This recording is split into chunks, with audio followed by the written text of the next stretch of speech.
I'm Brian Ives. Today on Weather and its Surroundings, we are going to be talking about the different green initiatives the city of Newton is taking to become a more greener city.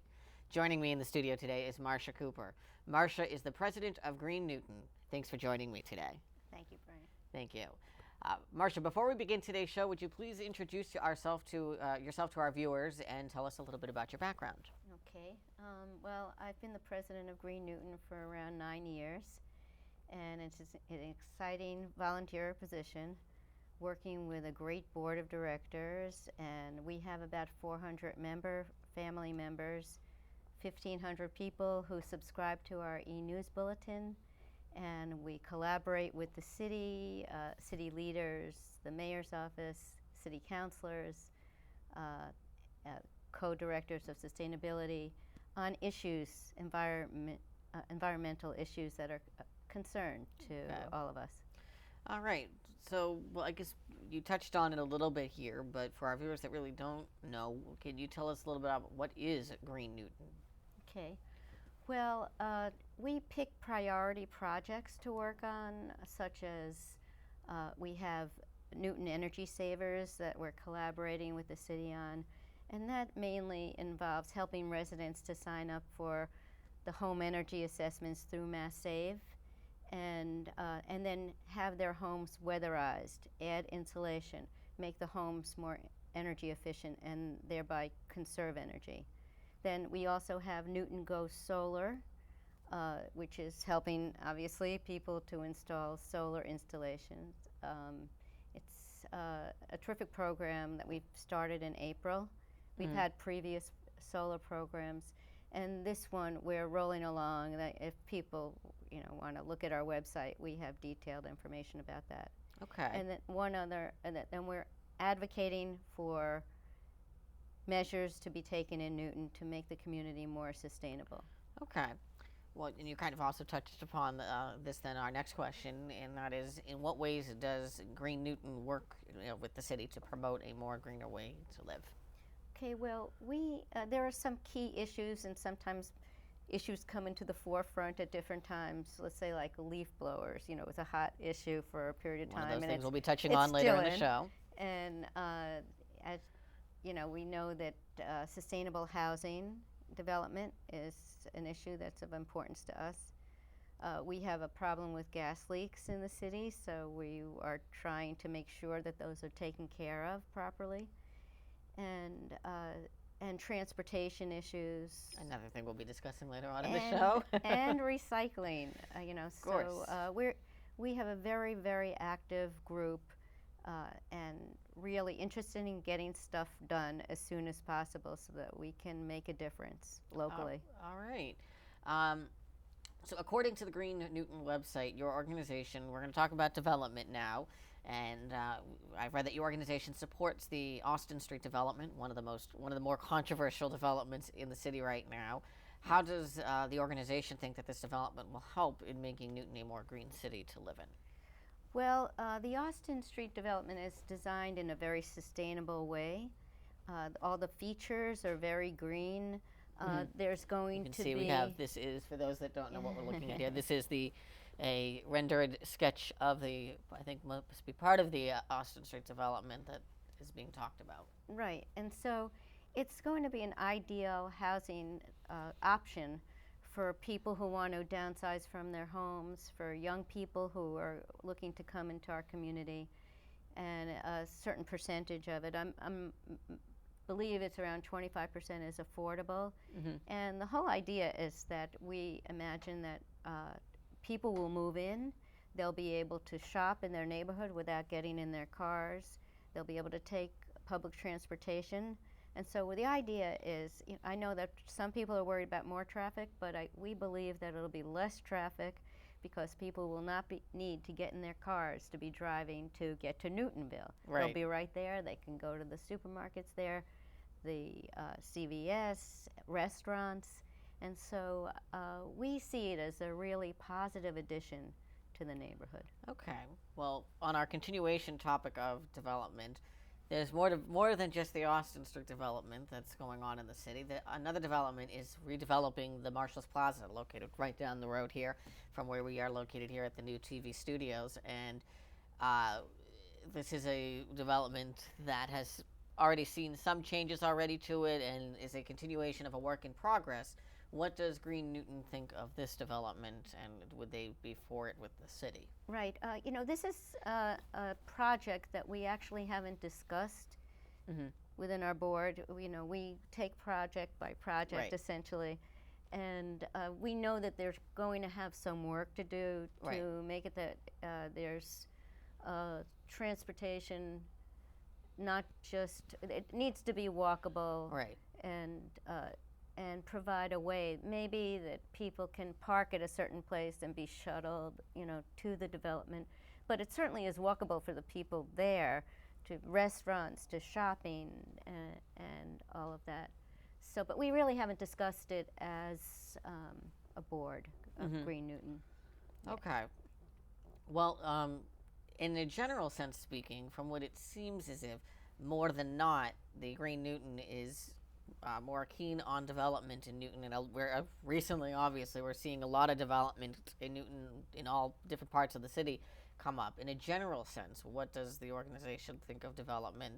Are they for more development in the city or less development? Right. I think there's a general support for development in village centers that will make the village centers more vibrant, and Right. it would be actually good for businesses, and people can take advantage of public transportation, and again, leave the car, less reliance on a car, and you can take so many cars off the road, and obviously that'll benefit the environment. Okay. All right. Well, we're going to switch over now to talking more about something that's more almost in a way a national headline, which is with President Trump recently withdrawing the United States from the Paris Climate Agreement. How does this, if any way of sorts, impact the initiatives that Green Newton has for the city? Well, we realize that it's more important than ever Right. for every community to act and make a difference on the local level. We want to bring down our carbon footprint. We want to bring down our reliance on fossil fuels. We want to transition as quickly as possible to renewables, solar and wind in particular. And so in Newton, there's a lot that we can do. For instance, I don't know if you know, about 6 years ago, maybe 5, about over 8,000 streetlights were changed for 2 reasons. One, it saves the city a lot of money. Very often, environmental improvements of that Right. kind would do something like that. Saving money is the incentive many times for businesses and municipal decisions of that kind. Oh, We'll so be getting get to that later on in the show, folks. But anyway, what we can do a lot in this community to reduce our carbon footprint, and that's our goal, because we can't rely just on the national government. And so then that brings me into what are some of the current initiatives that Green Newton is presently working on at this time? Well, there's a lot. One of them is reducing gas leaks. We believe that we really don't need new gas pipelines in the state.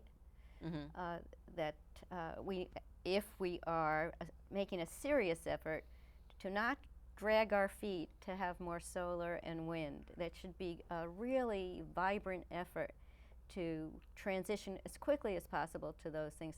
So we have gas leaks, and what we want to do is at least repair those gas leaks.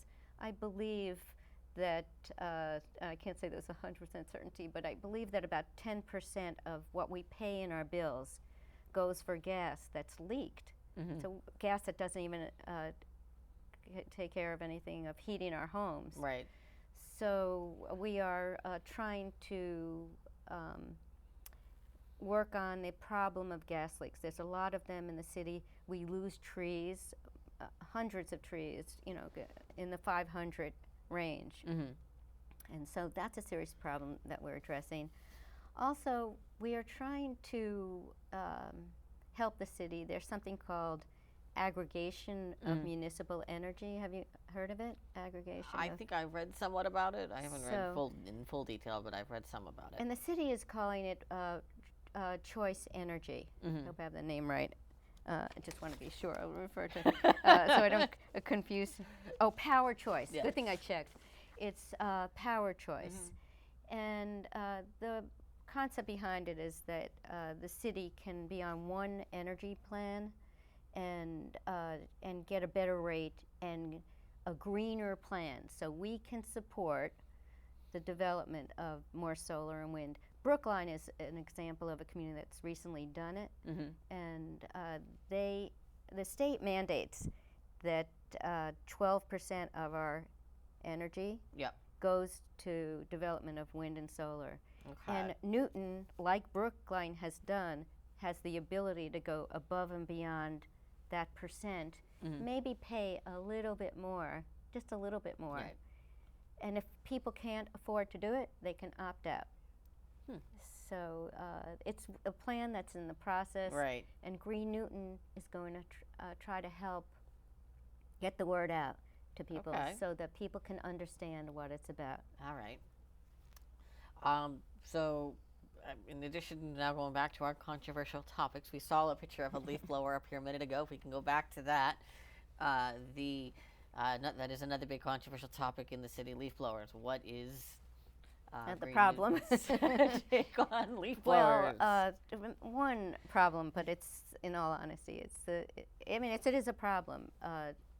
The particulate matter that's blown into the air, it's got fecal matter in it, and people are walking by, kids are biking and walking in our neighborhoods. We want people to walk. Right. And these are pervasive throughout the community. And mainly what we did get was restrictions primarily during the summer from Memorial Day to Labor Day. Right. And for instance, there's only one leaf blower, an electric or you may not use gas-powered leaf blowers in the summer. And so this is a tough one to enforce. Right.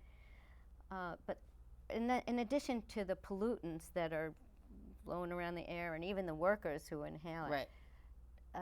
In addition to that, it's obvious the noise pollution. And so on a personal level, I've brought up the matter of, especially during open window months. During open window months, when people want to enjoy the fresh air coming in and whatnot, that during those months we should have some consideration when there are no leaves on the ground. Right. There are no leaves.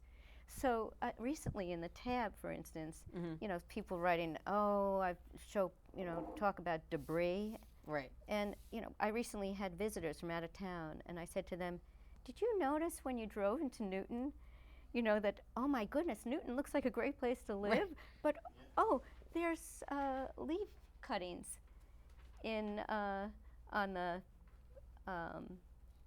all over the ground. Believe me, people driving into Newton say this is a splendid community, and they're not seeing any difference now that leaf blower restrictions are in place. Interesting. After all, we are the Garden City. Yeah. But anyway, if people have a little bit of grass clippings on the ground, that's probably really good for their lawns and their gardens. That's true. So, in addition to leaf blowers, another big thing that just recently passed the City Council is the plastic bag ban. Studies, I think, have also recently shown that besides plastic, paper is not as good for the environment either. What is Green Newton's take on paper bags too? Well, about the plastic bags, the reason for the ban was that they're so aerodynamic. Right. And so blow around and they harm wildlife like turtles or all kinds of wildlife. And they take many, many years, more than 100 years to disintegrate. So we have the plastic bag ban, and they're allowed to put paper bags. And I always say to people, and I'm going to say it to you, do you have any idea how many paper bags are given out at each CVS and Walgreens per week? It's probably a lot. It's a lot. Yeah. Oh, you want to know the answer? Sure. Over 3,000 to 6,000 paper bags Wow. per week in each store. So we have work to do to Right. educate people because, people say, oh, I forget my bag. Now, people who are runners, walkers, Right. somehow have a disconnect that they can't walk back to their car Right. and get a reusable bag. Yep. Or people go into CVS and Walgreens and they buy an item and it can easily go into a woman's purse. Right. Or you can hold it till you get 50 feet to your car Right. in the parking lot or on the street. So I'm on a kick about that one. Okay. We don't need paper bags. We don't need plastic bags. Right. Even if you go into a mall Right. and you buy let's say a clothing item, Right. do you really need that piece of paper Right. around the clothing? I mean, we don't put paper around clothing Right. anywhere. Right. If you bring you go to a restaurant, do you put paper around it in a bag to walk into the restaurant? Right. No. So true. anyway, this is I see what you're saying. Well, a lesson I'm trying to teach yeah. people. In addition to that, though, you talk about that.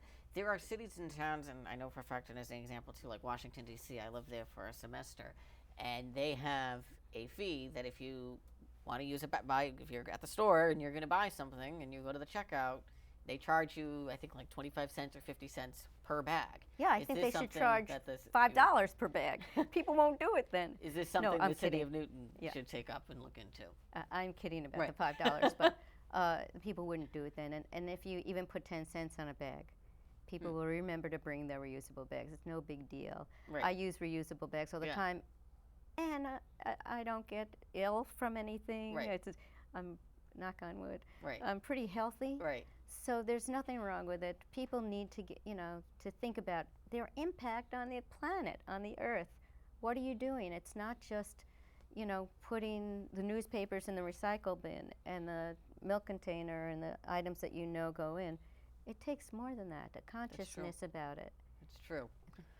Okay, well, we know for a fact here in the city of Newton, where we are, that there is a mayoral race this year that is starting to get a little bit more on the heated side. Probably within the next month or so, we'll really watch as it gets more heated. But Yes. In terms of an environmental standpoint, what does Green Newton think that what would like the next mayor to do as an environmental standpoint that the current mayor has not done? I think the current mayor has done some very good Yeah. things, by the way, Mhm. for the environment. And one of them has been to hire. We have two co-directors of sustainability. One is Ann Berwick, and the other is Andy Savitz, and they're both terrific to work with. They reach out to the community, and are great problem solvers. Green Newton is a 501c3 nonprofit, so we cannot endorse We'll be touching on this later on, folks. Okay. At any rate, we don't endorse a candidate, but what we're looking for are candidates who can work in the same kind of collaboration that we've had with Mayor Warren. When they listen to the expertise that our group can provide very often to get into the discussion about how we can help. And basically, we're working in a very wonderful collaboration with the city to help spread the message, educate people about how they can do better, save money for the city, and I think we have some very strong candidates. Each one of them absolutely. has some very good ideas Oh, I would. and experience. That's true. by the way. Oh, absolutely. I couldn't agree further. In addition to the mayoral race, though, we just can't get enough of Councilors. elections, can we? Here next year we have the governor's race, and same question: what does with Green Newton? What would they like to see the next governor take on, an environmentally standpoint that would help the city of Newton? Well, I would say the main things are promoting wind, anything to get wind development going. No foot dragging on that. And to recognize that we do not need any more gas pipelines. We just very firmly opposed to that. And promote solar. Whatever will promote renewables. The governor, we need the strongest support whatsoever. Yes. The current governor has done okay, but could do, from my personal point of view, stepping outside of my Green Newton, position, I believe the current governor could do better. And I'm hoping that either if he continues, he will do better, or someone else will do better. Okay. All right. Well, we're going to switch gears here from talking about these elections, and we're going to switch into one of the programs that I saw that stuck out to me when I was going through your website, the Green Newton website. And it talks about a program that Green Newton is working to help parents and teachers make the Newton school buildings even more green. Can you tell us about this program and how people can get involved with it? Well, we're exploring this. You know, for instance, Green Newton has supported by donation buying some recycle bins. Actually, it's probably more the role of the city to be doing something like that. But we are working with PTOs on different things of that kind. We've contributed to some school gardens. And we have an interesting thing. For any parent of a student in a school who signs up for a home energy assessment through this Mass Save program that Green Newton has, we donate $10 to that PTO. So it's an incentive to families that if they haven't had a home energy assessment within the past 2 years and they get one, by saying, let's say, I'm a Mason Rice parent or a Bowen parent, that we donate $10 to that PTO.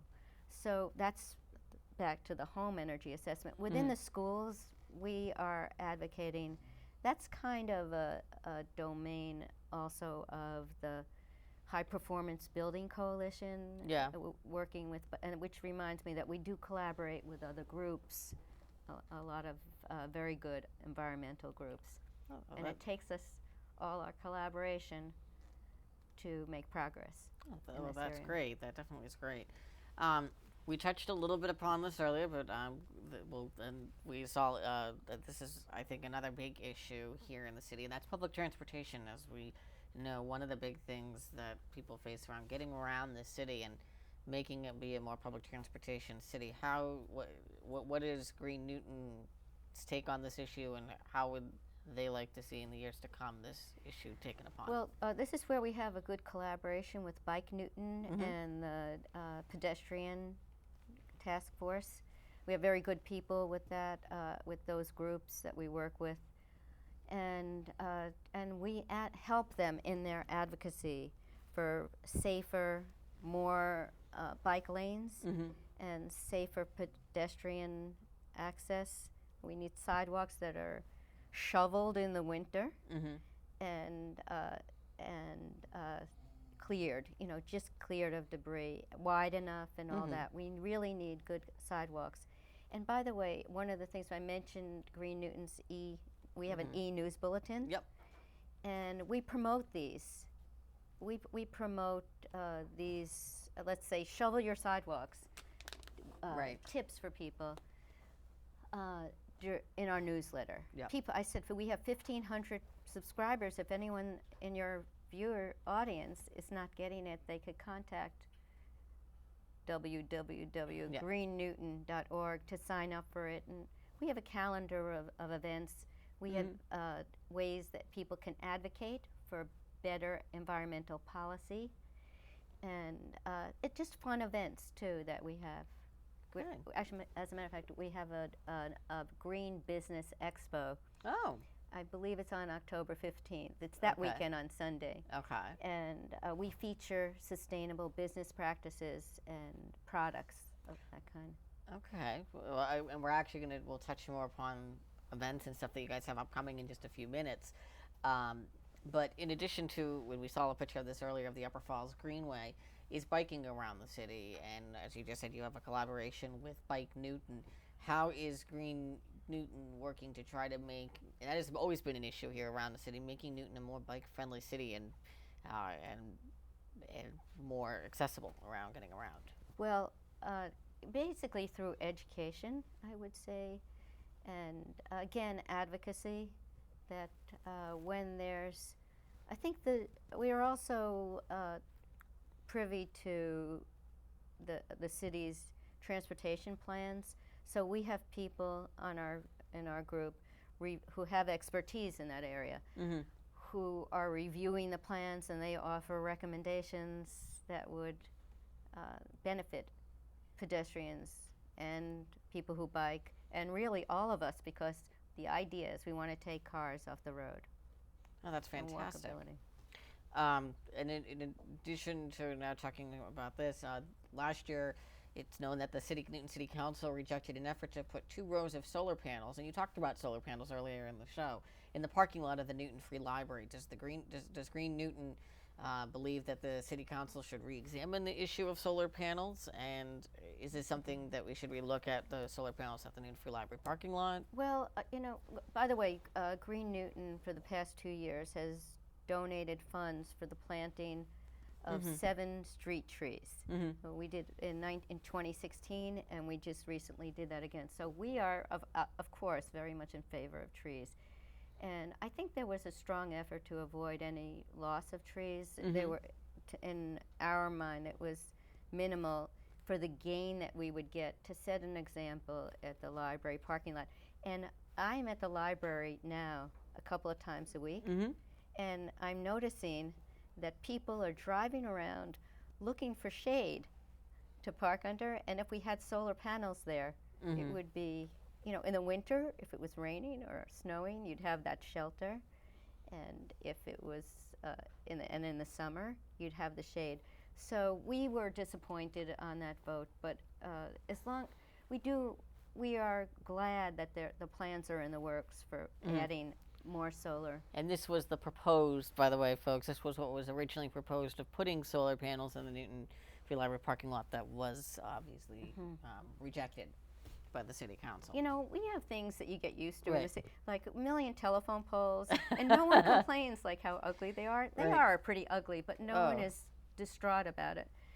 So anyway, we thought the benefits outweighed the tree loss, but Okay, well, we have just about a minute left in the show, and with that last quick minute remaining, we touched upon again this earlier too about some of the upcoming events you guys have going on, as well as how people can find out more information about Green Newton. Well, we recently had a mayoral forum at Newton Community Farm, and people can view it if they go to the Green Newton website. And it was very informative, fabulous event. And then in September, we have another mayoral forum on September 28th at the library, and that will be the 2 remaining candidates after the primary. Wow. And then in October, we have a big event, part of Harvest Fair. Yep. It's called Green Business Expo. We'll be featuring green businesses and fun activities for kids, everybody, and it's a place to come to learn about what's innovated for businesses and how their lives can be improved. That's great. The whole community. That's great. All right. Well, it's hard to believe, but we are already out of time for today. It's amazing how fast a half hour goes. I want to take the time to thank my guest, Marcia Cooper, for joining me today. I also want to thank everyone who helped out behind the scenes today. I want to thank Arthur, Michael Spur, Jack, Maureen, and New TV.